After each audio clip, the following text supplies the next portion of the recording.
Title: My wife called me her personal piggy bank to her friends. I found texts showing she was stealing from my retirement to pay her lover's rent. I transferred everything to a secret trust. I always thought betrayal would come with a loud crash, a slammed door, a screaming match, a moment so sharp it cuts the world in half. But mine came quietly, in a single message pop-up. He doesn't suspect a thing. My personal piggy bank keeps refilling. Her words. My wife. Joking about me like I was a bottomless wallet, and that was only the beginning. I stared at my phone screen, frozen. I could hear her humming in the kitchen, like nothing in the world was wrong. The coffee smelled rich. The home we built together felt like a lie. Every wall echoing with the word piggy bank. She thought she was clever. She had no idea who she married. I loved her. God help me, I loved her. We met when I had nothing but a cheap watch and a head full of impossible plans. She held my hand through night shifts and burned dinners, and the years where life looked like a fight we couldn't win. When I finally succeeded, promotions, savings, a retirement plan, I told her we made it. She told her friends, I finally became useful. I laughed with them at first. Now I understand the joke was always on me. It started with small withdrawals I didn't recognize. A few hundred here, 1,000 there. When I asked her, she blamed bank errors, then blamed me.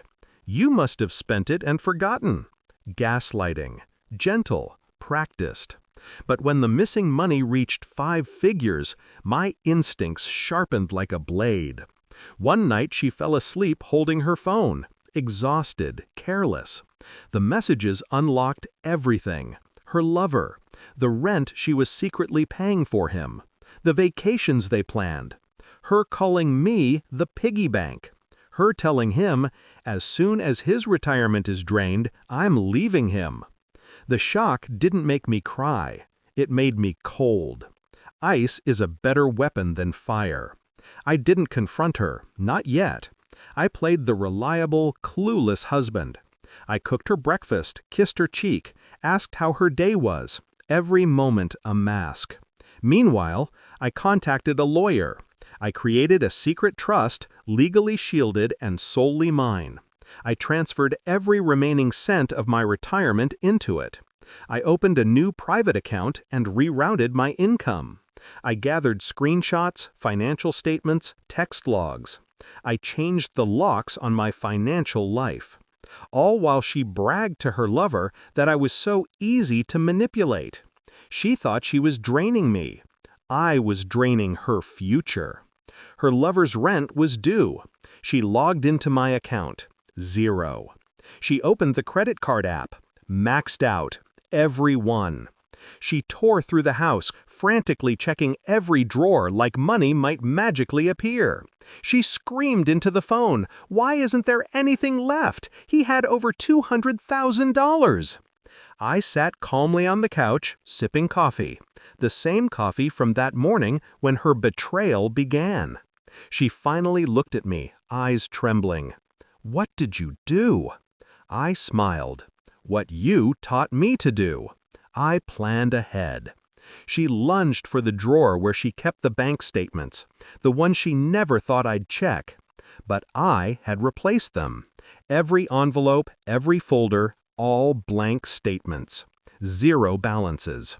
A neat stack of bankruptcy where her luxury had lived.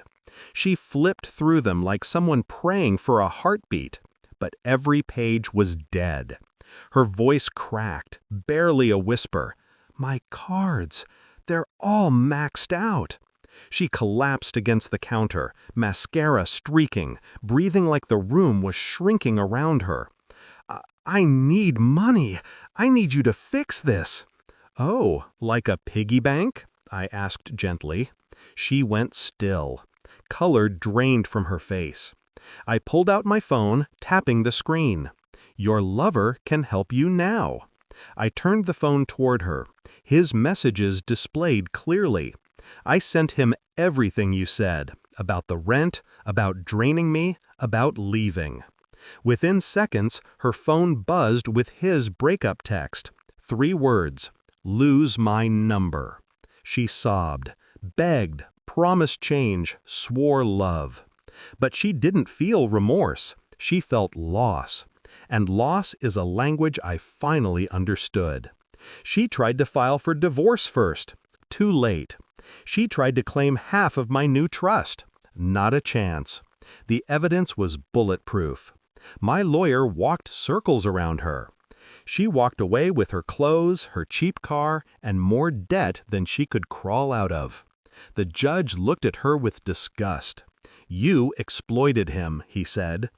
For the first time in years, someone saw me. I moved into a small but peaceful apartment over the city. I wake up every morning without knots in my chest. Sometimes she still tries to call. Sometimes she texts, "We can fix this. Please help me. You owe me." I owe her nothing. She taught me the most important lesson of my life. Trust is a currency. Once stolen, it becomes a debt someone must pay. And she paid it. She called me her piggy bank. But now, she's bankrupt.